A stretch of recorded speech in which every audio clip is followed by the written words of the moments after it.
Hello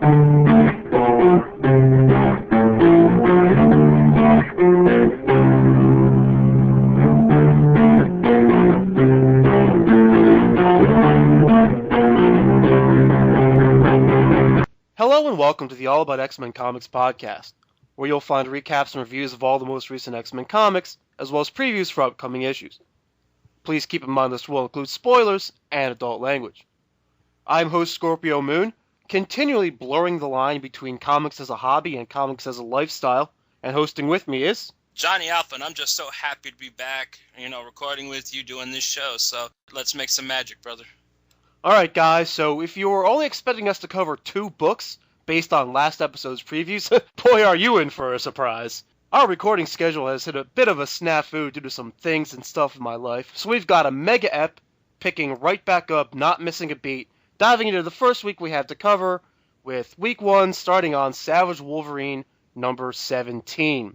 Alright, so because there's so many, we're going to go through the basics, the highlights, and the verdicts for the most of these. But don't worry, as always, we're going to keep you 100% completely up to date. So Savage Wolverine number 17, the basics. Wolverine thought he could drop off his dead friend's kids with the family friend safely, but nah, it's never that simple. By the time he gets back, the uncle is dead and the girl is being tortured, but Wolverine finally kills the bad guys off once and for all, with some help from the family, and it's every bit as gloriously grisly as you've come to expect from this run. Right.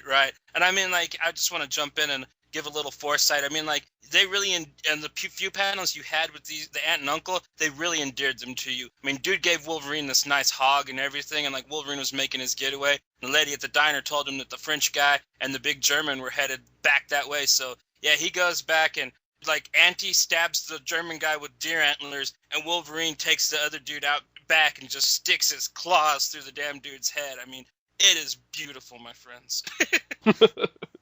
Yeah, man, you said it. As soon as you start to get the feels for a character like this in a Wolverine book, you just gotta kick yourself if you don't know immediately that they're not long for this earth. Right, if they make you like them, you should know dead. Especially throughout this arc of this book. But it does have a happy ending of sorts because he saved some of them, and then you see Logan visit Sophia at a nursing home at the end, implying that he kept in touch with her for a long time, sort of like with his elephants, I guess, but disappeared for a bit during his memory loss days.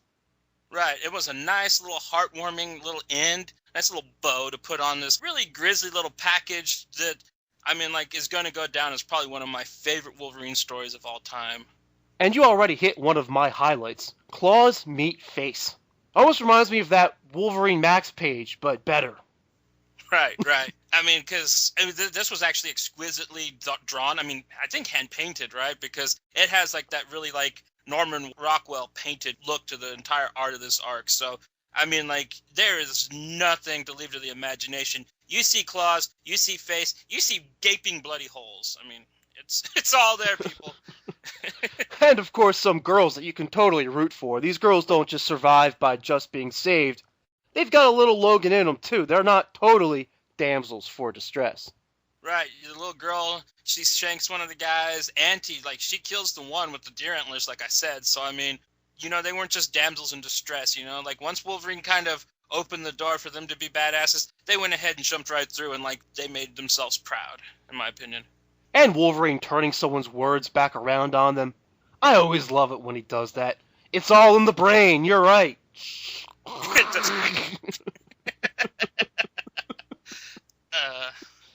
And this idea of Logan suddenly showing up to visit someone from his way past, reflecting him getting his memories back, it fits continuity perfect.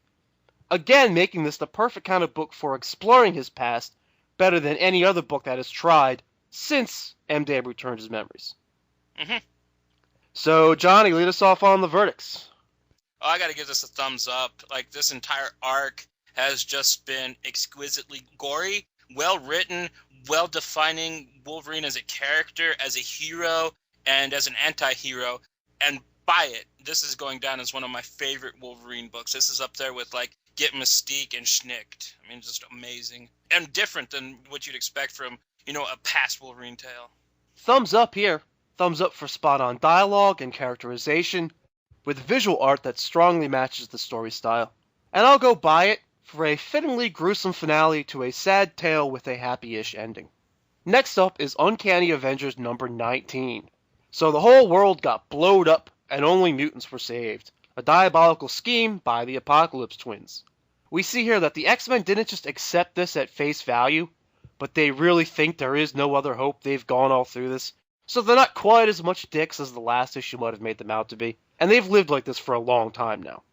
Havoc hasn't given up though, and he's confronted by Kang, who was also betrayed by these twins, and his army of villains from futures, which won't exist now thanks to the world blowing up.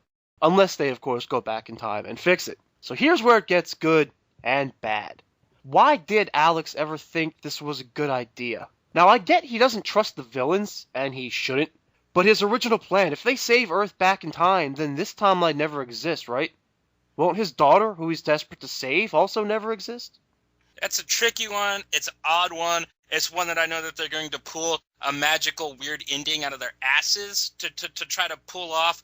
But the way that Kang kind of takes away the daughter with the ultimatum at the end, you know, where like, dude, I know that this is going to be hard for you and like this confuses you, but you know what? You do what I want and I'll give you your daughter back as a prize thing. With his malevolence and the way he was able to take the Apocalypse twins and play around with them in different timelines, I think he might be able to pull that off with Havoc's daughter. And I think that's might be how he could bring Havoc's daughter to the 616 after Havoc does what he wants, and probably going to use her as a hostage when they have to fight Kang when they get the Earth back, because you know that fool's got something set up. Oh yeah, of course, man, of course. You know, curse your sudden but inevitable betrayal and well, and but all the thing is he's picked anti-heroes to go with him. I mean, of course, people think of Doctor Doom as like this insidious villain, but he doesn't have Victor Von Doom from the normal 616. He's got 2099 Doctor Doom, who was a hero, if you ever read the 2099 books, you know what I mean? Anti-hero probably was a better term, but you know, he had amended his ways and he's trying to go straight. You got May Parker Venom, who didn't really care too much for her dad. Maybe the Venom suit helped with that, but in all P's and Q's, she's a hero.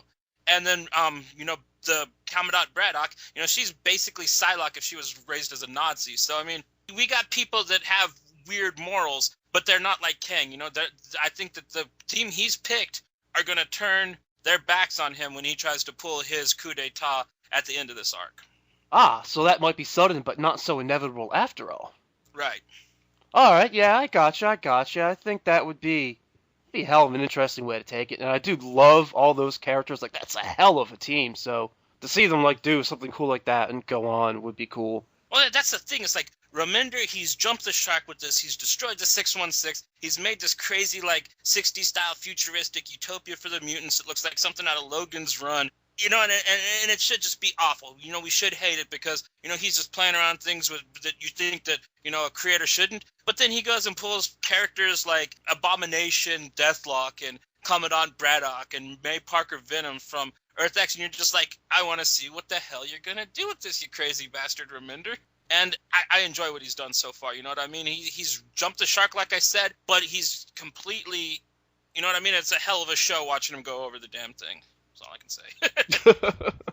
Yeah, man, that's for damn sure. I don't want to get too hung up on this since we are going through them a little quicker, but the whole thing with Alex and his daughter, the plot is a little kind of backwards fuck there. The part where Kang steps in and says, let me make this easy for you. We have a way to do this my way and your daughter lives. I'm kind of like, no, don't make it easy. Don't take all the ethical, moral dirtiness out of it. You know, I want to face my heroes with the strong, like a hard thing. Well, they had to do that on top of that because they needed a viable way to get a brainwashed Cyclops and the other X-Men to be on his side of this thing after all the shit that Eamon's fed them since the mutant planet's been established. So basically, she's got them drinking their Kool-Aid, but, you know, like, there was that very foreboding scene where Cyclops is fighting Alex, and he's just like, your daughter? And you know that, like, bang, dude, Psych is now on Havoc's team, you know what I mean? And he's going to do what he can to talk Storm and the other ones into it, and it's not going to probably take much, and you know what I mean? And, like, they're going to be down for it, for the most part, I think. And I think that that's why they had to pull off the daughter being kidnapped angle. Yeah, I get it for the plot, and I'm thinking maybe originally when he thought he could physically go back in time, maybe he thought that would save her if he physically pulled her. But now that they're only sending their consciousnesses back, maybe that's what changes it. Right. And I mean, like, I don't get what he doesn't get about the whole thing. Like, if we fix what happened then, none of this that's here now is going to be there. I mean, like, my daughter is right. Nothing that's here now is going to be here if we go back in time and fix what happened then. I mean, like, what don't you get about that, Havoc? And this guy's supposed to be the leader of the squad. Ay, ay, ay. Anyway, so he eventually agrees to work with the bad guys, and the X-Men attack them, even though unbeknownst to the X-Men, Eamon plans to betray and kill them all anyway. That's more or less our cliffhanger, with a break-off team of Thor and some of these villains also attacking Eamon's Hall. Right, because they got Wolverine and Firestar stuck in like a perpetual burning like hell room for their betrayal of mutant kind, they say. Which was my only one real highlight after going through so much of the plot was just to kind of nitpick that. Like, how was Wolverine burning for eternity? I mean, I thought he's healing factored less at this point. But, so how's that possible? Or maybe it's like a special fire? Because, I mean, Sunfire couldn't be burning for eternity, right? Unless he kept his power activated. I'm gonna go with this a special fire. Yeah, or it's some kind of, like, you know, apocalypse. They're on the Ark and stuff. Like, they can manipulate mutant abilities, you know, type of thing going on. If what happens in Origins 2 makes any sense to readers, and this should just go over without a hitch, all right? So. Alright, so beyond that, did you have any other highlights from this issue of Uncanny Avengers? Oh, I just love the art in it. That's about the only other thing I could say. Yeah, man. Alright, cool. So, verdicts? Thumbs up, man. This is exciting. This is different. It looks different, and I love it. So, buy it or get the trade. You know what I mean? I'm not going to force you because this is a rather odd thing that they're doing with this, and I don't think that it's something that you can accept right off the bat. So maybe get it and trade and read it a couple times. I've got a thumbs up for this one. I like the tone. I like how they make it utopian and dystopian at the same time. And I'm going to go with buy it. If anything, for all the cool costume designs and characters, the random but awesome collection that they have in here, I think it's worth it to own and flip through for now. Alright, so moving on to the second week, we lead off with All New X-Men number 26. So the anniversary art book from the previous issue was kind of cool and all, but here's what I really wanted. More forward momentum on this story. And it was the kind of issue I was waiting for a while, having present-day Scott interacting with the younger team more, and saying more than just, this is weird. Right. And also, it's something that I was really hoping that the book would get back into after that crossover, because the crossover was kind of meh, and then the anniversary book was really upsetting. So I kind of was like a little hesitant to read this, but you know, a couple pages into it, I was just like, hell yeah, man. All New's backed where it needs to be, doing what it needs to do. And like you said, the whole interaction between old Scott and young Jean is probably the most touching exchange between the two characters I've ever read. And I'm not talking about going back in time and reading classic versions of them. It was really good, really deep, very well written, and very touching. Yeah, and like I said, they've got a lot more to talk about than just, oh boy, isn't this awkward. Jean's having Phoenix nightmares. Scott admits that having a second chance isn't necessarily enough to fix anything.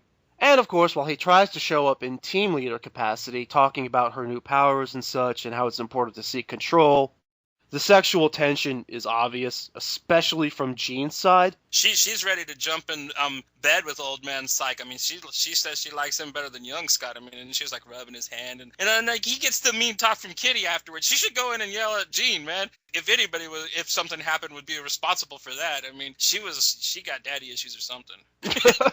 Well, as she says in the book, what could be more perfect for a girl than a grown-up version of her boyfriend, who is the same guy, but he's more mature, and he's older and can last longer in bed. I mean, it's all the more positives. Well, and then she was talking about how, like, old Scott is actually the Scott that she had dreamed that young Scott would grow up to be, so she's even more turned on by that.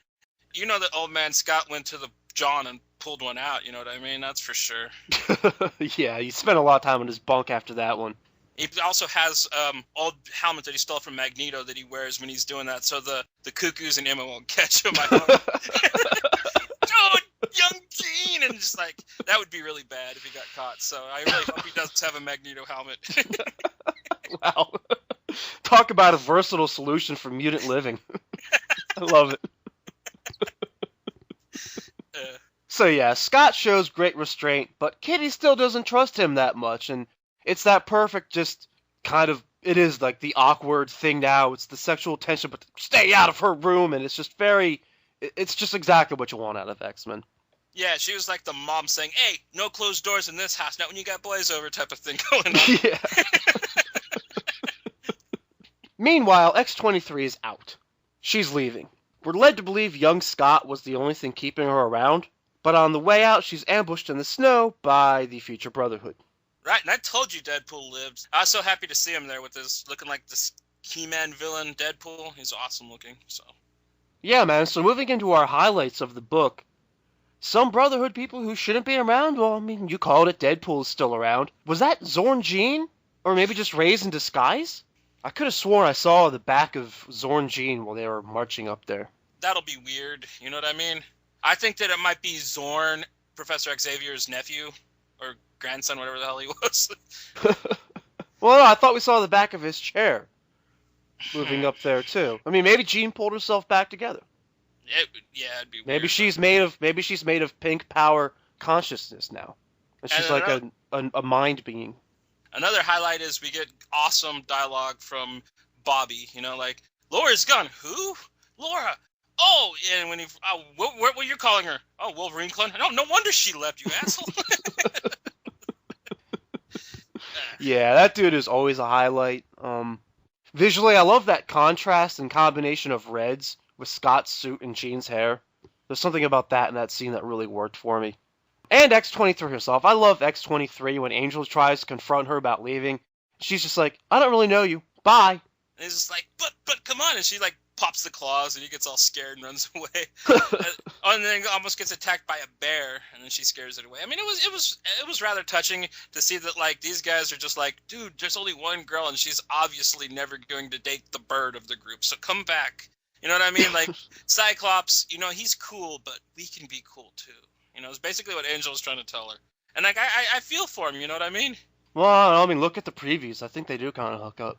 Good for him. I mean, like, they brought him from the past, but they've barely done anything with him. I mean, even when they had him as the one guy that went to the new Xavier school, they kind of just like, he's there, you know what I mean? They didn't ever have him do anything. And I think that it's cool that, you know, Cyclops is out of the way, and they might just develop, you know, Angel and this new beast a little more, you know, like kind of how they brought Jean around and have them actually become different and more interesting versions of what we've seen of them before. And that would be awesome because I've always loved the character Angel. Yeah, man, you're totally right. They just had to go to the other team just to not have him on panels for a while. That seemed to be the only reason. Alright, so thumbs up or thumbs down, and buy it or skip it. Thumbs up. All New X-Men is back. All New X-Men is kicking ass like it always has been before the crossover and before the art book. And buy it because, dude, this is going to be a start to a new direction that a book that was already going in a new direction is going in. So, I mean, like, that's just, like, David Lynchian, you know, stuff that you got to get into. All right, I've got a thumbs up for a real tight read. It's a brisk comic as always, but one that effectively and efficiently uses its pages. And I'll go with buy it for a real conversation between current and past X-Men. Moving into X-Force number 4, starting with the basics, it's a Phantom X-centric issue. And it does tie into the main plot really well by the end, just with how hard-hitting and fast the momentum has been. Exploring individuals on the team like that should never cross my mind. Right.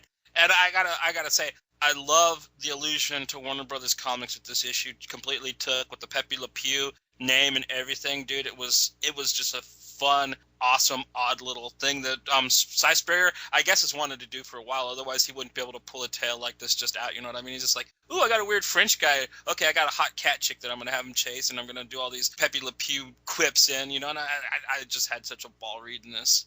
Yeah, man, this Phantom X-centric issue was better than his whole miniseries. Right, and then even the exchange between him and like the holographic Eva was really touching because you know the whole time he's sitting there like, and like Psylocke saved me, and then Marrow saved me. And she's like, oh, but you know, like chicks can save you, but you're still a tough guy. No, I'm not. You know, it was really funny that he was just so butthurt that like he didn't get to be the tough guy at all in his own issues. And like you said, I didn't think of it like that, but dude, this one issue like completely put the entire issue Max series to shame. By like the second page too. Yeah, one page of Phantom X in this comic was better than his whole Max series. And even though they decided to stick with the Phantom X split into 3 people story, Right, and I kind of found a cool way to explain how that's working in this arc. So, I mean, that was kind of neat, too. I know comic book fans are supposed to love continuity, but I was pretty happy to just, let that one be quietly swept under the rug if that's what they decided to do. But that does make the crux of this. 3 personalities means 3 sets of abilities. They didn't split them all even.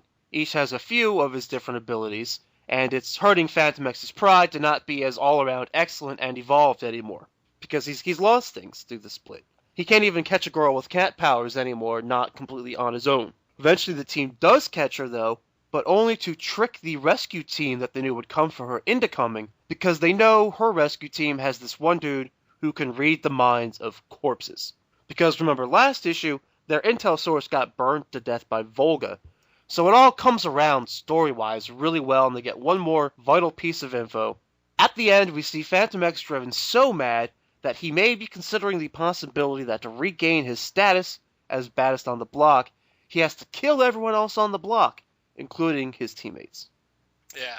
I don't think that's going to go too well for him since they all had to save his life, and Marrow would have fun just pulling him apart, you know what I mean? So, I mean, I don't think that that's a cool idea for him, and I don't think he's going to go very far with that, but, it'd be fun to see, so. Yeah, maybe, man, maybe. Or maybe this has something to do with someone twisting his mind, trying to turn him against his will into doing this? Like someone doing Black Ops on the team already against him? Yeah, it wouldn't be too far-fetched to just think that there's a counter-strike team that was put together when they found out about this team. It would actually be kind of a cool story arc if they kind of had a team like that to go up against. So, I mean, I hope you're right. That would be awesome. Okay, so aside from guessing some future possible plots, do we have any more highlights here?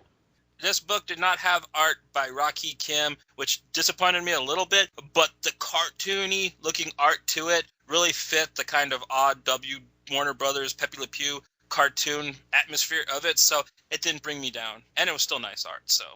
Yeah, man, it definitely hit your Warner Brothers cartoon vibe, but man, I miss Rocky Kim already. I remember back to the first issue praising his distinct style on this book, but wondering if he was adaptable enough to not do the same thing every month. But now, honestly, I don't care. After only one issue away, I want it back. I don't care if it's always the same. That militaristic style is part of the personality of the book. Right, I mean, I liked them looking like mean little G.I. Joe characters. They were badass looking. Yeah, man, I don't like fat Cable. I'm sorry, Cable just looked fat. But I did love their way of getting around their most recent problem, the burnt to a crisp guy that they needed. I love how everything is mission critical, too. It's not all about going to the dark side. It's just whatever it takes to succeed. They don't want to kill the girl, possibly maybe because she's a mutant, but also because that would make the mind reader of the dead maybe less likely to pull memories from her corpse for them. So it's not just about how bad can we be, it's just about win. Well, if we learned anything from our good friend Cy Sprayer, he loves to keep it clever, which I love him for because I love reading clever books, so. And speaking of clever, I think Me might be my favorite character. Oh yeah, dude. That weird, just odd character that popped up in this book, I really hope she sticks around. I mean, it's very interesting, kind of very odd, but just awesome little character he's made up there. Yeah, man, she's almost like the cuckoo cloudlander, how you ever say that, like the river of the group, like the crazy but badass female. I mean, she's got the most attitude out of any of them, man.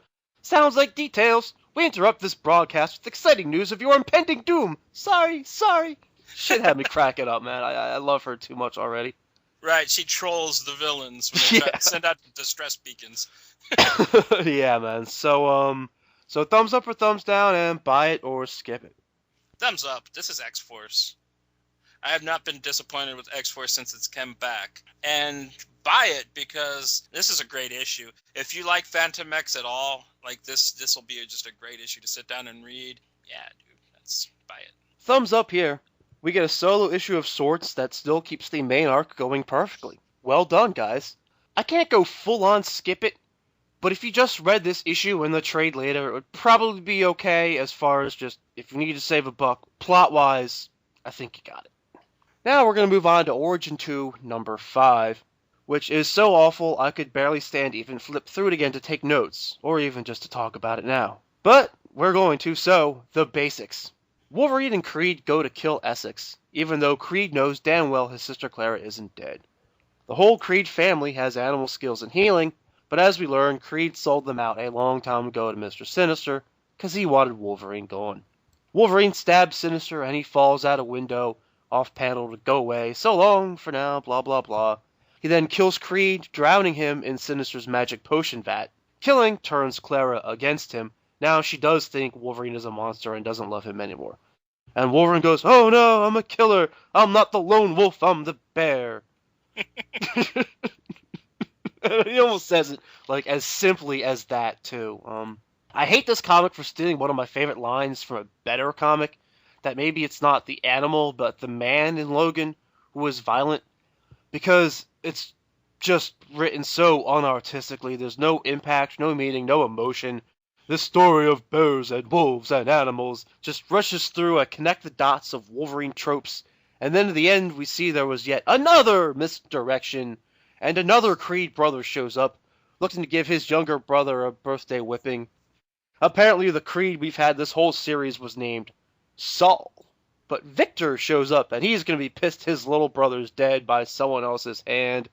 Boom, boom, boom. There's your big end of the series. Why did they even bother doing it? You know what I mean? They didn't draw any conclusions. Nothing came out of this. Wolverine was just so pathetic that I think Wolverine Max was actually smarter and more badass than this Wolverine we read here. The art was okay, but it's Kubrick, so what do you expect? Or did I say Kubrick? Is that right? Kubert. Those guys, their daddy was a master, so of course that trickled down the old DNA. But, I mean, art cannot save a comic, especially one as just retarded and awful as this. And like the thing is like this writer, Kieran Gillian, I know that they can write. You know, like they did Uber at Avatar Press. That's an outstanding comic book about World War II Nazi scientists making superheroes. It was fabulous. And like you know, Young Avengers wasn't that bad. So I mean, like, I don't know why they weren't able to like at least make something readable out of this. You know what I mean? It's rather disappointing, but at the end of the day, I don't care. It's just another Wolverine book that's gonna get dusted and forgot about. You know, like go to the comic book store, look in the Wolverine section, just see how many there already are, and this is just another one that's gonna be in there that nobody fucking remembers. Yeah, not much in the way of highlights here. On second thought, I guess, even though the lines were written as unartistically and boringly as possible, there are some okay ideas in here. The idea of Wolverine the man making a conscious decision to kill out of spite, and this early, I guess that does kind of set him up to be the journeyman adventurer soldier of fortune later. I got a little kick out of Creed turning out to be a giant pussy. That just made me laugh. Maybe not for a good thing, but it just kind of did. I guess I'll give them one last little credit. It's not as bad as I thought. With the feud starting over Clara, we got that cheesy misdirection instead. I mean, tricking me into thinking your comic is going to suck worse than it already does is not really a great compliment.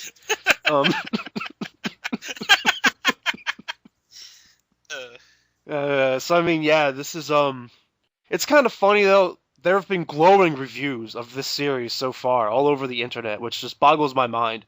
But then we get to this last issue, and suddenly all the reviews are overwhelmingly negative for the ending. And ironically, I thought this was probably the best issue out of the series. I mean, not the way it was told, but just some of the basic plot points felt kind of fitting for Wolverine. I like the way the action scenes were drawn. I will give it that. Like the way the panels were just like split up and like it was really, really fast, like looking movements. I thought that was kind of a nice little breakdown in this issue. So I will say that this was probably one of the better ones to look at.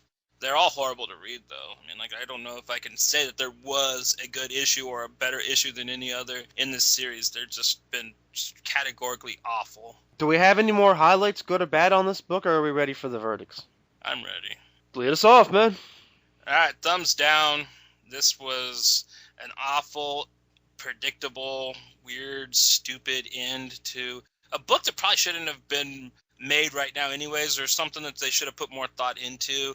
And skip it. You know what I mean? This is going to be an overpriced, hardbound edition that when it comes out, and dude, it ain't worth the 40 or 50 bucks they're going to charge you for this garbage. And dude, when the paperback comes out and it's only like 12 bucks, skip it even then, because like that's still too much money. Maybe buy this in a couple years on Amazon when it's down to like 99 cents.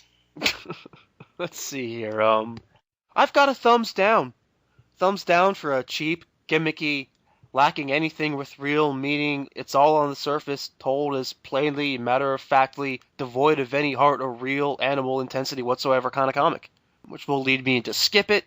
Yeah, I think it's a waste of money, both this issue and the whole story.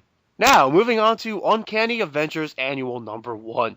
So the basics. Mojo is trying to get back on top again, so he captures some supernatural powered types, forces them to capture Avengers, and then tries to make a Mojo World high school show out of them.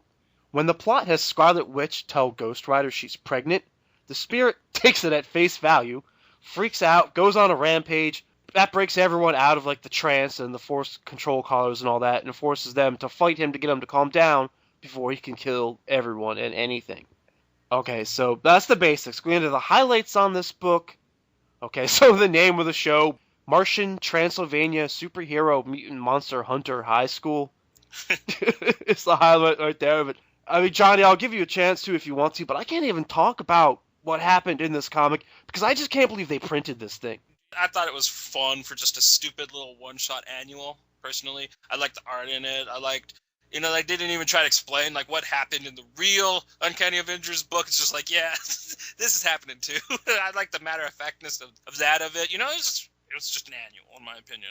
In some ways, I'm a little disappointed that it wasn't just on the main story, even though they never are, because it would be nice to even get more progress on that story. But it's also nice to not have to buy it to get that story.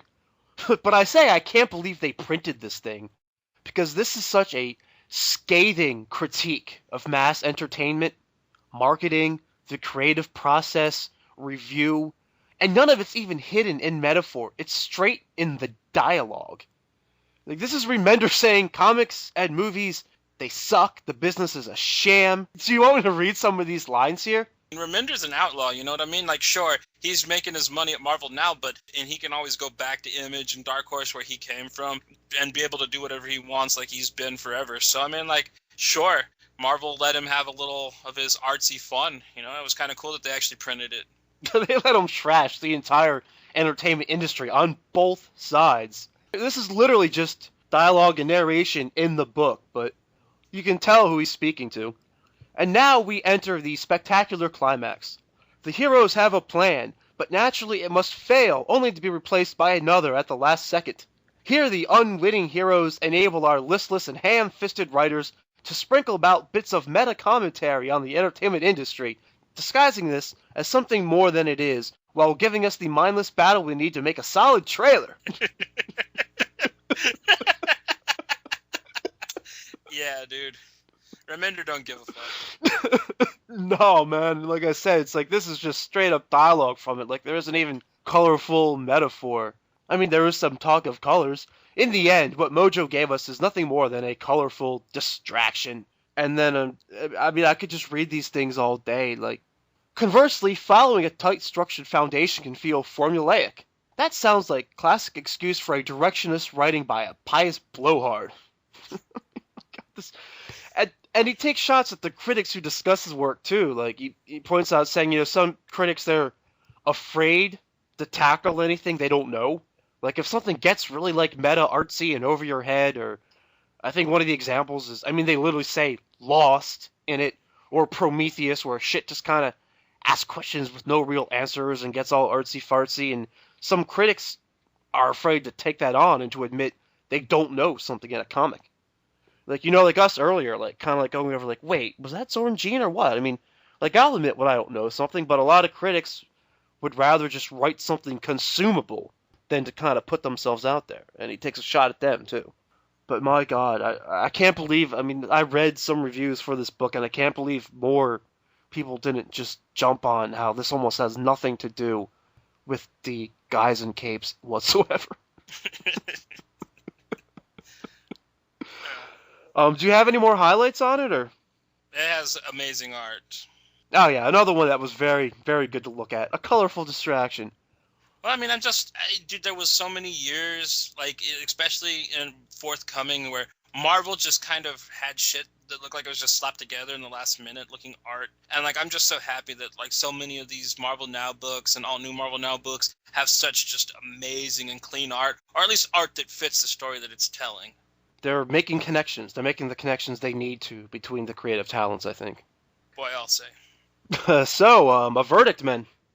I'm going to give it a thumbs up. I had a lot of fun with it. I liked all the different characters that showed up in it. It was different than your average Uncanny Avengers book, but you're going to probably want to skip this, and it'll probably be in the trade paperback for the next arc. So, I mean, get this in trade.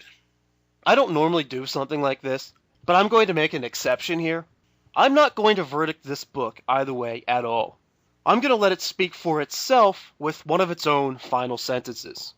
A bunch of heroes fought each other, then teamed up to fight a greater threat, and then they defeated the threat, and then it just ends. That's it. Okay, so moving on to Wolverine number 5. Starting with the basics, it's basically just Wolverine hanging out with the gang. They pick up his anti-adamantium poisoning drugs. Lost Boy talks Wolverine into getting a tattoo from a powered type who can read what's in your heart and pick the perfect tattoo for you, and then they walk into a hero bar and pick a fight with Thor. Johnny, you want to hit us with the first highlight? Well, I mean, I don't know if I could call it a highlight, but, I think that Cornell is really kind of just like one person that, like, it doesn't keep his finger on the pulse of what's happening with hip and trendy things, because, like, he does this tattoo story arc now. I mean, like, if it was like 5 years ago, I'd understand that he's trying to make it Wolverine edgy, but tattoos are so run of the mill. I mean, I know mall kids that got full sleeves, so I mean, like, it was pointless.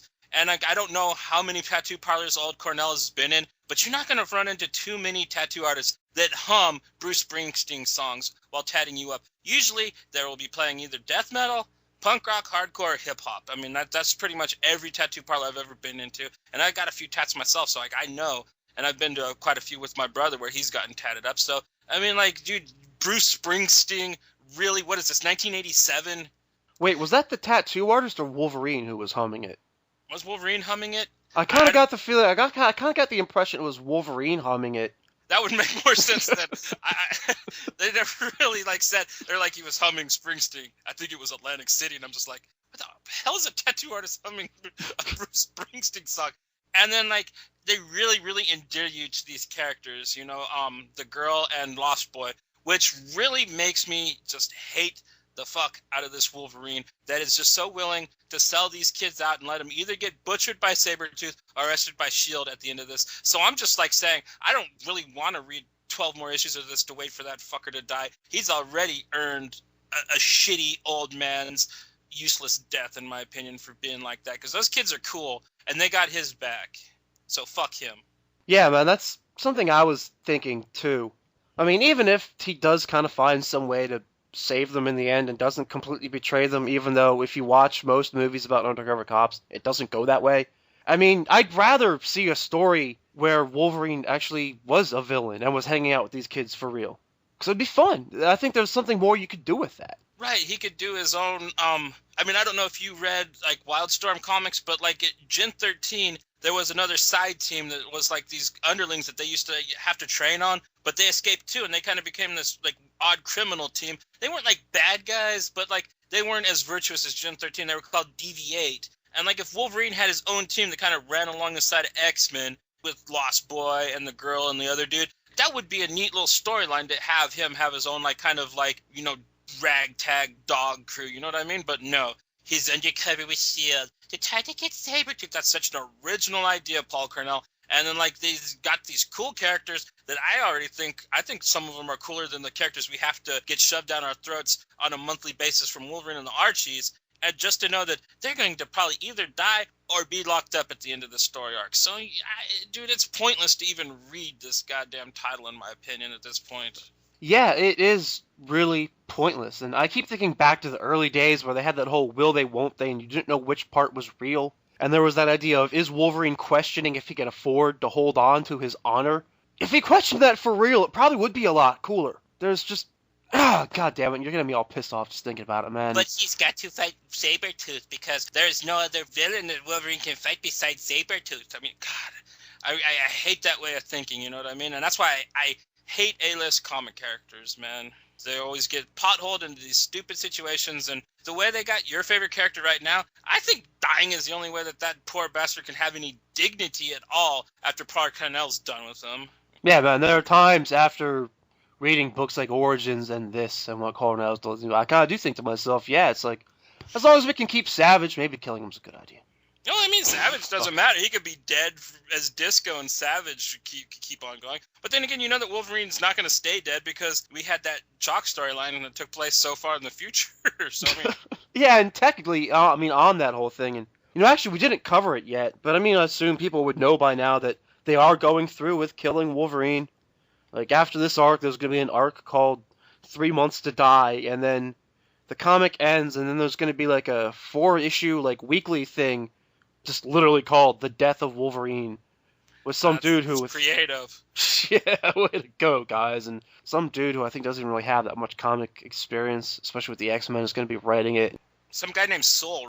Maybe he's a good writer, you know what I mean? Maybe he's just having to run along with something some horrible guy slapped on him. Because, I mean, like, you know, Andy Diggle wrote Daredevil into the ground with that whole Shadowland bullshit, had everybody so mad. And then, like, Mark Waid was able to come on and just, like, redeem the shit out of that right away. So, I mean, maybe Wolverine will be so lucky. That's happened to my favorite superhero in recent times with Andy Diggle and the Shadowland stuff. So Wolverine could be saved, but I mean, like, I am just so pissed at reading this title and just knowing what we read in the last issue, what's going to happen to to his team. You know what I mean? And I can't stomach him. Like, the character in this book makes me sick.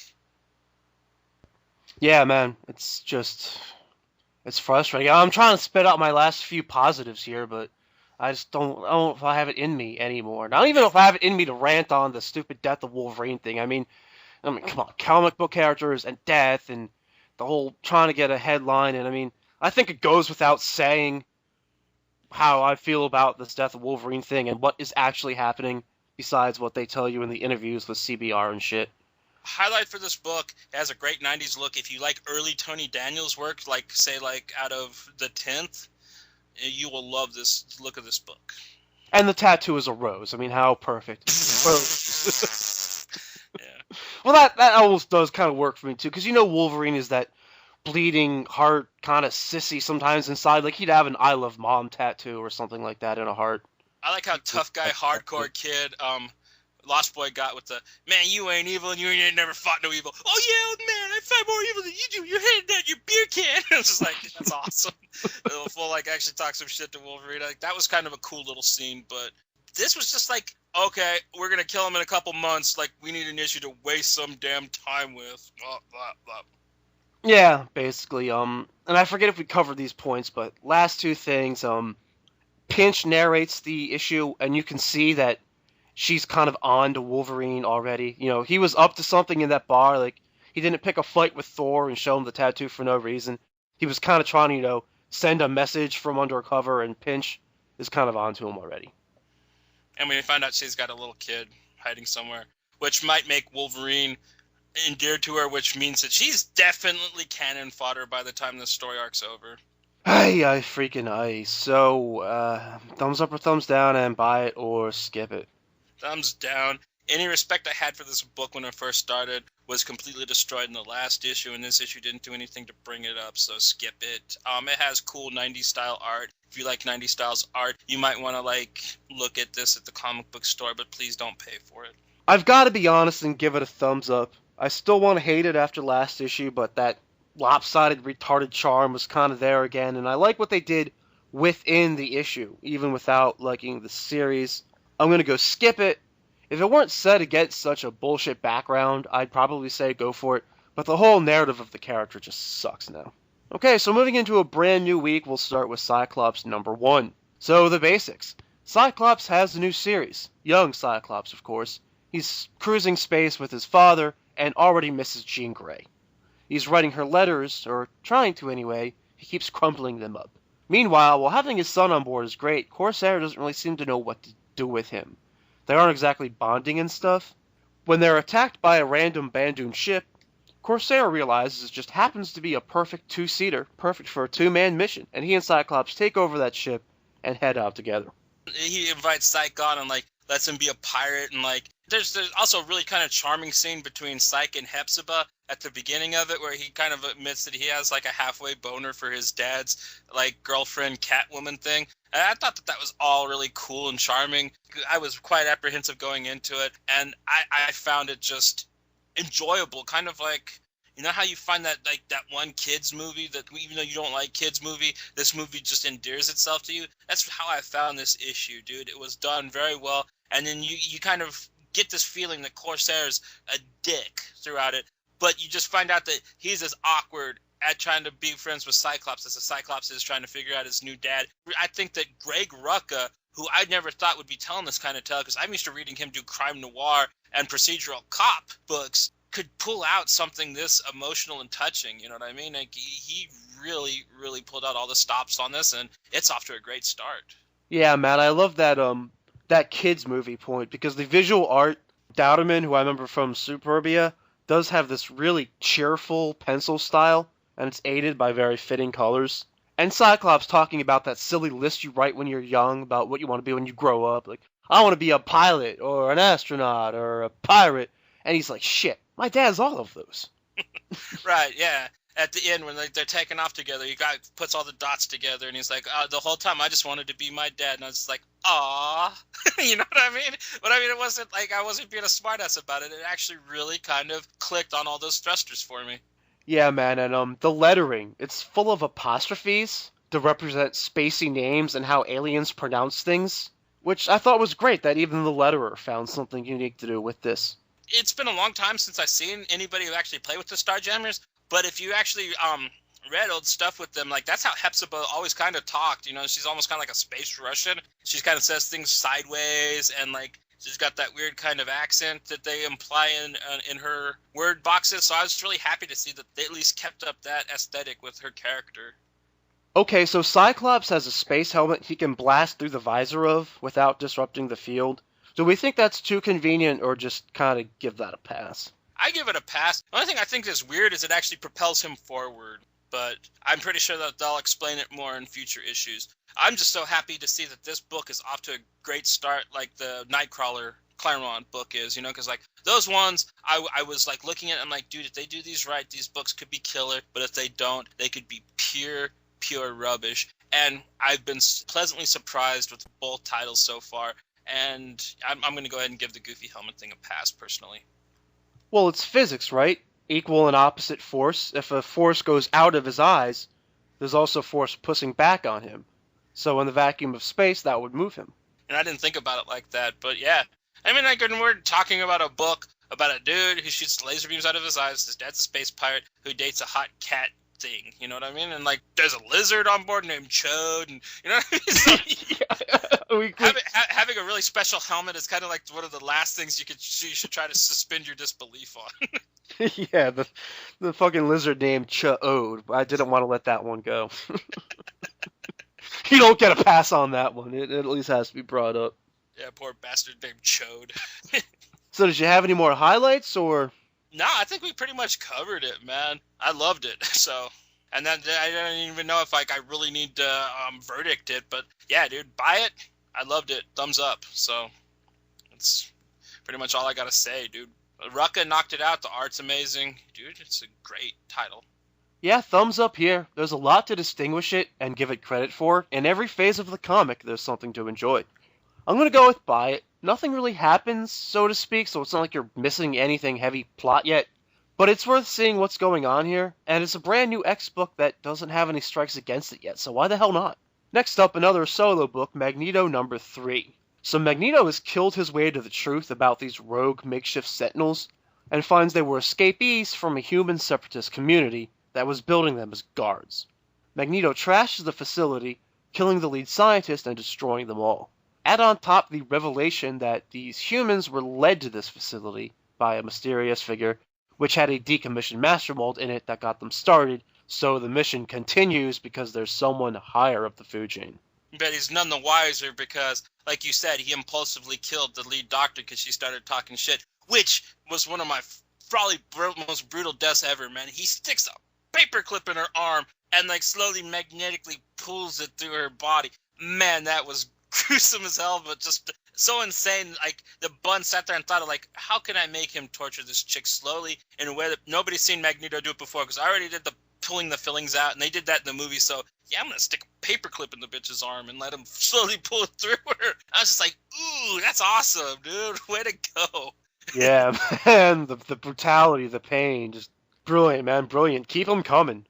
And I like the way he broke it down. Like, he's walking up to there, and he's like, you know what? When I was younger and when I had my powers, I could have launched this into space. I could have just crushed it with my mind. And then when he's walking away, he kind of says the same thing, but he's like, yeah, but I was able to do all of that with just pushing a button nowadays. So, I mean, like, I still win. And like, you know what? I know that they tried to make you sympathetic to the humans, and I just didn't feel it. You know what I mean? We want to have our own little crappy building where we hide from mutants because we're bigots. You know what I mean? Like, I was not sad with what Magneto did. Like, even as a human, if that was like a real thing, I'd have probably, like, you know, understood his plight. Because one thing that I cannot stand in life is bigots and Nazis, so, and segregationists, so. Yeah, man, and we'll reference this again later, but I mean, what they're talking about, it's basically like a David Koreshi kind of cult building thing, right? I mean, that's always a skeevy situation. Bunch of dudes in underground bunkers filling up with guns. That's just a skeevy situation. Right, and she's like, oh, our little butchered homeless people, sentinels, they were made to protect us. That one just sneaked away, and it was an isolated incident. Bullshit, dude. If one snuck away, they all could, you know what I mean? So, I mean, like, Magneto did what he had to do, and I was with him 100% of the way, you know what I mean? Especially the whole thing with the paperclip. I mean, like, that really impressed the hell out of me.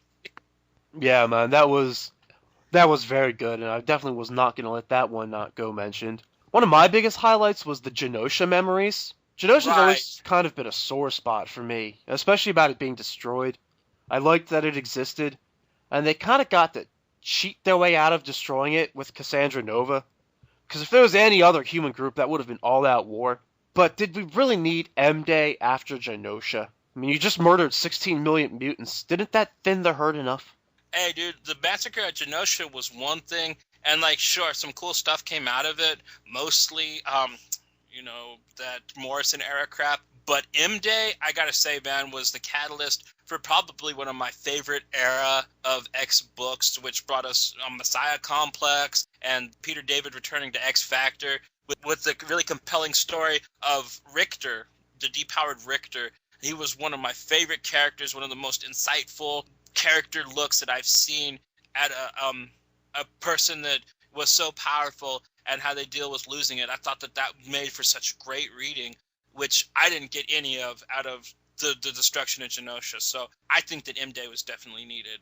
Well, it's one of those things where good stuff comes out of crappy events. Oh, yeah, it's like AVX, totally, man. The event was shit, but, dude, what came out of it is, like, you know, maybe you need to put up with some shit every now and then just to get some good stuff out of it.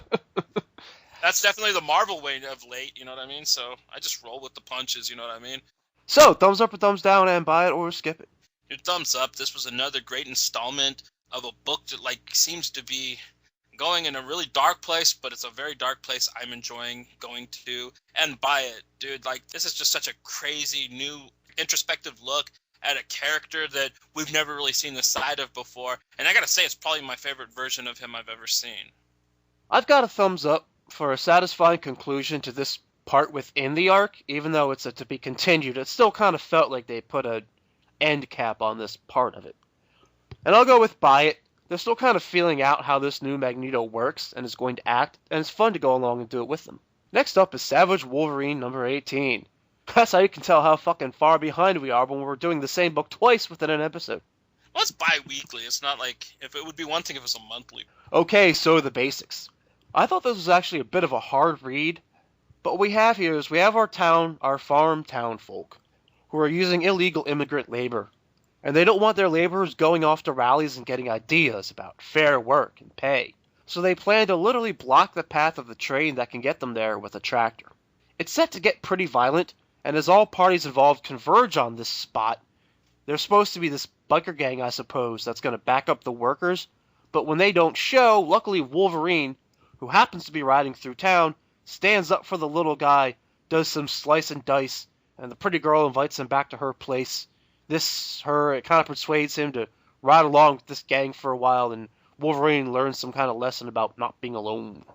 Well, see, what you gotta bear in mind is it's May, Cinco de Mayo, and it was basically a introspective look at the Julio Cesar Chavez, or no, just Cesar Chavez, my bad, who was actually a character that did this in Northern California in the '60s, and it's basically took place where I grew up in the Central Valley, so I'm very familiar with this storyline. So it's kind of neat that they were actually playing with an actual historical event and putting Wolverine in the middle of it. And then, of course, they threw the Kennedy assassination on top of it, which, I don't know, is kind of endeared it and made you know exactly what time period it was taking place in if you were not from California. But I loved it. I thought that it was really just another prime example of why Savage Wolverine is the shit. Well, I'll tell you, man, it's Wolverine, all right. He overhears something about someone in trouble and can't help but get involved and stick up for someone in trouble in the best way he knows how, slicing up a bully. You know, no matter how badass you make him, he can't help but help. Right, and I mean, he doesn't get too, even though they shoot him with a shotgun, he doesn't go overboard with this, you know what I mean? He just cuts up their shotgun, he cuts up their axes, and chases them away. I thought that was kind of cool. Like, he didn't want to make things even harder for the Mexicans, so he just scared the old bigots away. And I mean, it was powerful, you know what I mean? I'm glad that they didn't have him go berserker on him. Yeah, man, Wolverine actually can be semi-intelligent at times. I mean, you wouldn't know it if you read Origins and Max, but Right, that's why I love this. I mean, it seems that, like, you understand the character Wolverine? No, you can't write the main title. You got to go overwrite Savage. That's the only place where Wolverine can be written correctly. Now, as much as I liked it, I didn't think it was a very clean read. At least for me, the first time through, there's a lot of head scratching as you're trying to put together the plot. It's not just that they don't spoon feed it to you, like you have to read the lines to get the story. But at least for me, I kept waiting for it to mean more. Like with the names involved and Kennedy. They had to fabricate the names for the movement leaders. I don't know why, but you're not usually allowed to use that kind of stuff. So they actually didn't use Cesar Chavez's name. And I think that they wanted to do this issue to show just like how, you know, they're accepting Marvel is and trying to get all peoples to try to read their books, and that they understand their plights and what happened in the past. Not to mention that there is a big Cesar Chavez movie that's like coming out soon. It's going to probably be up for Oscar movies. So I think they wanted to get on that action a little bit too. You know, because like people are looking into these events and what actually happened in Northern California when the migrant farm workers decided that they wanted to be treated right and didn't want to have insecticides dropped on them while they were working in the fields that ate their skin. You know what I mean? There was some brutal stuff that happened to those people. This Wolverine book tried to take that and make it relevant, like how they did with the elephant poachers. You know what I mean? And try to educate people that, you know, this happened. You know, and the best way they can try to tell kids about it in a passive way is to stick Wolverine in the middle of it, which I guess it doesn't make complete sense, but I felt that it worked in this case. I think it just could have used to be a little longer. They could have made another issue of it.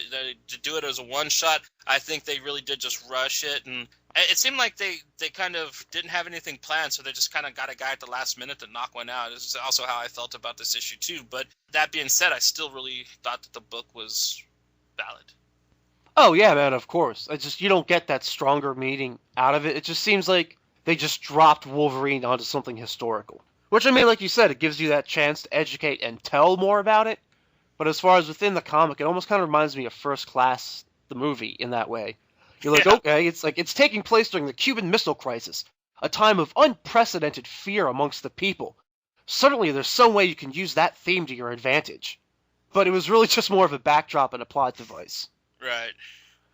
But, thumbs up or thumbs down, and buy it or skip it. Like I said, thumbs up. This is another just a prime installment of like how awesome the title Savage Wolverine is. And I'm going to go with buy it. I mean, I know that they're fictionalizing an actual event, but it's an actual event, and like they're trying to explain something to you. And like if you're going to read any Wolverine book from this month, dude, this is probably the best issue for you to pick up, in my opinion. I'll give it a thumbs up because I liked it. I liked it a lot. The visual art certainly had its charm, and I did grow to kind of like some of the characters, even with how briefly we knew them. But if you're thinking at all about skipping it, I'd say you could probably go ahead. The storytelling is a little juvenile, and you're not really missing much plot-wise. Now, next up is All New X-Factor number 7. Kind of a strange little tale here. So our new big bad is an anti-mutant political activist, but he's also got kind of a wacky, right-wing David Koresh Desert Compound kind of vibe to him. And when it seems like that situation might be putting his daughter in danger, X Factor decides to do an off-the-books, not sponsored by the company mission to rescue her, I guess. It's really dicey legally. I mean, even if she wants to go, she's a homeschooled little girl. And when they get there, she thinks their attitude is blowing things way out of proportion. There was reason for them to have alarm. Of course, they wanted to rescue her just to piss off her dad. But I mean, like, she does a video blog where she explains that, I just want to get out of here. My dad's a Nazi and I love mutants and he's so restrictive, and like he comes in and like has his security guard shoot her computer on camera and stuff like that. So they're like, damn, there was actually cause to think like this girl might need help. And then when they get there, she's like, oh my God, you guys are mutants, sign my book. And like, and Cypher just didn't get it. He's just like, no, we got to get her out of here, which didn't turn out too well for him. Because at the end of the book, he's pretty much got drained into like being a mummy. And you find out like her dumb cute little ass is a mutant. And that's why Daddy won't let her go out anywhere and stuff, because he is a mutant-hating Nazi with a mutant daughter. I mean, of course, it's something that we've seen before, Stryker, but I thought that, like, David pulled a kind of odd, quirky way of retelling that tale with this here. Yeah, man, it worked for me. I still just kind of get the vibe. It's like, if you saw some teenage girl bitching about how her parents just don't understand on YouTube, like, you wouldn't go to her house deciding you have a moral obligation to rescue her. I mean, like you said, it's a little more extreme here than that. There are guns involved. And I still think that at the end of the day, it was kind of just the mutants wanted to piss off an anti-mutant guy. And they made that abundantly clear before they left. Like, even Gambit was, like, making calls, like, we're supposed to go and save the little guy, and that's the problem with our teams. We get caught up in our morals and, like, our obligations, and Polaris is just like, would you be saying this to me if her dad wasn't a mutant hater? No. And she's just like, okay, well, thank you for being honest about it, Gambit. So, I mean, they went ahead and blew that out of the water that, like, they were just doing this because they hate her dad so much. They wanted to get under his skin. So, I mean, like, it definitely wasn't the wisest thing they could have done, but I think that there's actually going to be something cool that comes out of this because, it's Peter David, it's X Factor, and he hasn't let me down yet. Well, I mean, I love Doug's dead-looking cliffhanger, and the fact that she's a mutant is going to be interesting. And she's got that smile on her face and a glow in her hands. Like, it was definitely, like, a very fun cliffhanger, even if it started with a very creepy, rapey, Amber Alert-ish kind of mission, which was not the first thing I expected to see this team do once they all finally got every team member together. And there's also some underlying stuff that probably needs to get brought up, that Quicksilver went and talked to Havoc and pretty much blew the cover about the Magus running that corporation, which sounds like he's going to get either him or one of the X-Men teams to go and fight that, which I think might come up in this team's future, because Warlock seems to be really kind of attached to old dad at this time, you know what I mean? So that might be a seed of inner turmoil for this team, when they find out that for sure that Quicksilver is Havoc's little spy and he's been feeding him shit, you know what I mean? And I think that that's going to turn out pretty bad for Petros. So, I mean, like, I just wanted to put that out there for people listening that, like, all's not well, that whole situation now. Yeah, man, I'm looking forward to when that storyline comes about, no doubt. Right, because there's going to be a throwdown. You damn well better, because a lot of people think that Gambit's just being a dick or joking, but, like, I mean, like, I'm pretty sure he knows, and everybody thinks that, like, it might be to some extent, but I don't think that they know that he's selling them out on a daily basis. And, of course, Serval, dude, like you said, is pissed. He's like, why didn't you do the superhero thing and smash them all? Polaris is like, I tried. Yeah, but like he was nice. He owns a corporation, and we can't just take somebody down because they're an opponent of yours. You know what I mean? We got to have some kind of a reason. If the Magus was doing what he normally does, then yeah, they should have been able to. But since he's like chilled out and like he just wants to rebuild his race and get to know his son, there really ain't no grounds to smash him, a guy, Okay, so that about sums up the issue. Would you go thumbs up or thumbs down and buy it or skip it? Thumbs up. I love this book. I love the character interactions. I like where it's going, but I'm going to go ahead and say just don't get this issued now. I'm not sure where the story arc's going, so I think maybe get this in trade. And me, I went thumbs down. I found myself nitpicking this way too much. Every time I found myself thinking about it, it's for the wrong reasons. But I'm going to go buy it because the next issue is probably going to turn that all right around and make it all totally click, and you'll want to have read this one. So, last book for reviews is Deadpool vs. Carnage number 3. It's the next round of the big fight, and Deadpool is talking Carnage's ear off, while Carnage is slicing everything else off of Deadpool. Deadpool is just completely gored out in this. It's a sight to see. It's truly Carnage unleashed, tearing up Deadpool, tearing up innocent families. It's just Cletus Cassidy madness. And speaking of the madness, Cletus decides to try out Deadpool's whole follow the random clues nonsense, and it leads him to a facility full of people that were specifically designed and trained to kill him, and he kills them all. Deadpool finds him there, and he totally just chops Deadpool up again. But then Deadpool gets healed up by 4 symbiotes that were in the facility. Yeah, if I'm not wrong, they're the ones that teamed up with Venom in the Lethal Protector miniseries from back in the 90s, right? At least that's what they look like to me, is the 4 symbiotes from that. They look like they're color-coded that they could be. But I don't know if it's exactly them. I think it was implied that they were there to test anti-symbiote weapons. That's why they had them around. And you weren't kidding about the gore, man. I'm surprised that this was able to come out on a normal Marvel title. This probably should have been a Marvel Knights or Max book, because, I mean, it was gory, but it was also just hilariously black humored at the same time. I mean, like, I laughed my ass off reading it. Yeah, man, talk about that juxtaposition again. Like, you've got all that hilarious humor, and you're laughing, and then, you know, I was the one when we first previewed this a couple episodes ago, and I was like, man, I can't wait to see, you know, it's going to be this, you know, zany Deadpool book, so Carnage is going to get to go all out and kill people on panel, and then I get my wish, and it's like, yeah, Carnage slaughters a family, and I'm like, oh, poor family. That's what I get. Right, and I gotta say, I didn't expect them to go this full route either, man. I thought it was gonna be kind of like Night of the Living Deadpool again, with, I don't know, Carnage involved. And I thought it was gonna have horror elements, but I did not expect it to be like an Ichi the Killer style splatterfest with just gore and crazy dark humor all the way through it. You know what I mean? But it makes it for one hell of a read, and it really shows that Colin Bunn may have had bumps at the beginning of his Deadpool writing, but he's really got the character down now, in my opinion. Yeah, man, he just keeps getting better and better. And how about that cliffhanger? Deadpool, Right. all symbiote powered up. It's going to be an awesome, goofy, over-the-top, bloody as hell finale next month, so... Dude, what I really can't wait for is the banter between Deadpool and his symbiotes.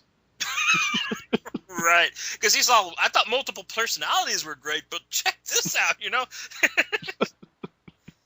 And how much fun, you know, earlier in the episode we had Rogue, Spirit of Vengeance, and Uncanny Avengers, and now we get Deadpool symbiote. Good, clean fun to me, and that's my last highlight, unless you have any more. No, that's pretty much it. Alright, so the verdict? Oh, I gotta give this a thumbs up, man. I loved Glenn Fabry covers, of course, and then just, I never expected this book to come out of Marvel. It's just gory guts and hilarious. But I'm going to say get the trade paperback for this, man. This is going to be just a great, awesome, over-the-top fun read for anybody that's interested, or probably new readers either, man. You can just sit back and just have a ball reading this, just gore fest. I'm going to go thumbs up. It's just so violent, and such a great expression of both these characters. And I'm going to go with buy it. I mean, of course something like this is going to read better as a trade, but I'm having a blast reading it issue to issue. It's not as hard as others have been. Okay, so next time you hear from us, we'll be covering All New Ultimates number 2, because Kitty is going to be introduced into that. And I gotta say, like, even un-X-Men related, I really like that the Spider-Woman in this is becoming the Black Widow, and I love the new look, you know what I mean? It's like crazy punk rock superhero look, and it's epic. I like this title. I think that it's off to a great start. I love that they got the Serpent Society as the villains in it. I mean, even though it's not very X-Men-y, like, this book is a total delight. And hey, the total delight quote. I'll never get over that one. Oh, man. I've got to re-up that old archive and get that silly bastard on somehow, just so the listeners can hear it. But, hey, we found an excuse to cover All New Ultimates, but it also has all that other coolness in it. So, yeah. We'll also cover another all new X-Men number 27, probably our lead-off book, where the future Brotherhood attack. Right. Are we going to get a team up between All New and Uncanny in this, right? Or at least the kids from Uncanny? Because they were all ready to battle at the end of this issue that we just covered. So I want to see that. I sure hope so, man. But, okay, and we're also going to get Deadpool number 28, the honeymoon issue. Yeah. I don't even know what to expect from it. I guarantee it's going to be hilarious. You might give it a thumbs down and a skip, but I'm pretty sure I will laugh my ass off like a little kid at it, so. Yeah, you know me. It depends how much plot they work into the humor. We're also going to get Nightcrawler number 2. Oh, yeah. Yeah, man. Who attacked his friend? Why? Who else is coming along for the mission? Definitely looking forward to this one. Yeah, and Jason Aaron, look at this is how you write Nightcrawler. You don't have him moping at the back of a bar at his own party. Hell no. He goes out and he stomps some fools, man. You know why? Because he's the elf, and he doesn't let shit get him down, because he's one of the best X-Men ever, you fucking goon. Damn straight, man. Well said. And we also have to get Wolverine number 6. Yeah, watch Wolverine get closer, make you like these characters more, when you inevitably know they're either going to die or become proper villains at the end of this, so bleh. But this time, the artificial drama is going to be set up in Madripoor, because Paul Cornell needs one more thing to ruin. Take Wolverine to one of my favorite locations and fuck it up. Right. And yeah, throw in some Pete Wisdom and some MI-13, and there's your issue. We'll also get to cover X-Force number 5, where I think we're finally going to really meet Volga. Volga, and I think we're going to get a meme issue, I hope, because she's the only character that hasn't got to do like the solo narration, and I don't even know what to expect from that, but I hope it's as awesome as her character's been so far. Oh man, that would be spectacular, especially since I just announced her as my favorite character. Bring it on. You better watch out. They're going to cancel this book like they did Cable and X-Force when you started talking about new favorite characters and new favorite books. Oh, shit. Oh, shit. I'm going to have to edit that part out. I don't know. I don't know how superstitious I want to be. Maybe I'll leave it in, but I'll do some kind of a spell. I don't know. Where's the Scarlet Witch when you need her? Anyway, in the meantime, we're going to go ahead and do a kind of quick style spike the punch. Normally we go in depth over each of our choices, but since we had so many weeks we wanted to do, we're each basically just going to take a choice from each week and give you one or two reasons why it was going to be a good choice, right? What was the plan? Right. Yeah, we're going to do like a flash round of spike the punch. So you want to spike it up? Oh yeah! Oh yeah! Oh yeah! Oh yeah! Johnny Alpha, lead us off, man. All right, from my first week, I have Elektra number 1 from Marvel Comics. It was just such an amazing, beautifully illustrated, and badass way to bring one of Marvel's greatest, most underrated characters into the forefront and do it with goddamn style. Okay, second week, I have Chaos number 1 from Dynamite Entertainment, which brings Chaos Comics characters that I love from my high school years into the forefront, which, you know, they haven't had they've had Evil Ernie kind of pop up here and there. They had him show up in like Hack Slash, but you know, this is like, it's got Purgatory, Chastity, The Omen, you know, so many of my favorite, just over the top bad girl horror comic characters back together, well written by Tim Seeley, the guy that brought us Hack Slash, and very well drawn for a Dynamite book. So what more can you hope for?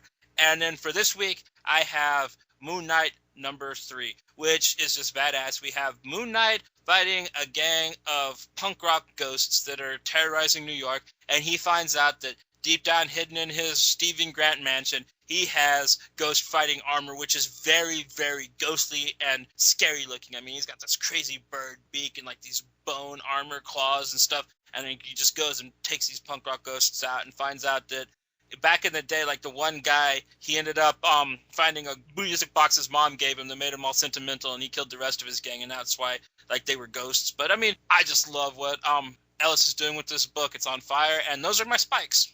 And each one of them coincidentally did make my pile. Excellent choices. Me, I've got Evil Empire number 2, which is kind of like the Star Wars prequels. I know that's not necessarily a good comparison to make, but it's a story about how an evil empire rises to power from that perspective. There's heavy political tones and a lot of dialogue through punk rockish lyrics. I'm not sure why everyone wants the label punk rock anymore, but they pull it off and make a very wordy but interesting read so far. I also got Furious number 4, and it's hard to do this book justice in just a few sentences, but issue 4 gives you a nice taste of what Furious is all about. It's a superhero origin story, and a unique one, but with a decidedly dark perspective where things don't go right all the time, if ever. If you ever ask yourself, how might this really happen, or want to get into the nitty-gritty of what building a superhero persona is like, this is a book for you. And capping them off, Real Heroes number 2. It's like Galaxy Quest, one of my favorite movies, but for superheroes. Long live the non-traditional superhero genre. I have an honorable mention. I'm sorry, I gotta jump in right after you, but Deadly Class number 4. Teenage, trained killers, hallucinogenic drugs, Las Vegas, have fun. The issue's insane. Oh yeah, Deadly Class. I've got to make sure I picked that one up, because sometimes things get lost in the pile, but I actually just edited the episode where you spiked with Deadly Class 3, and I didn't even remember how much I freaking liked that comic, but I just raved about it during the segment, man. It was ridiculous. So that's like the very first thing I'm going to do after this recording is go to my comics and make sure I remember to grab Deadly Class 4. Oh, dude, it's awesome. Okay, so we still do have a couple of our fun segments for you. Why don't we go ahead and start ending the show with a sexy moment? Oh my. Alright, yeah, and my sexiest moment is going to have to be in All New X-Men when the Wilf scares that bear and gets all gangster, man. Like, I don't know, I really just like when X-23 pops her claws and gets gangster, man. It's hot. Yeah, man, angry women in real life, not always so great, but in comics, usually pretty sexy. Me, I went with Satana. Is it Satana or Satana? I always called her Satana, but yeah, I guess it's all in pronunciations. Yeah, Satana. But anyway, on the cover of Uncanny Avengers Annual number 1, her costume is normally stripperific as it is, but here they're just like, let's just have her be completely naked, and just barely hiding gigantic breasts behind Mojo. It's so obviously and intentionally tantalizing, and it worked. And because we have such a big episode, we came up with a new thing called Best of the Bunch.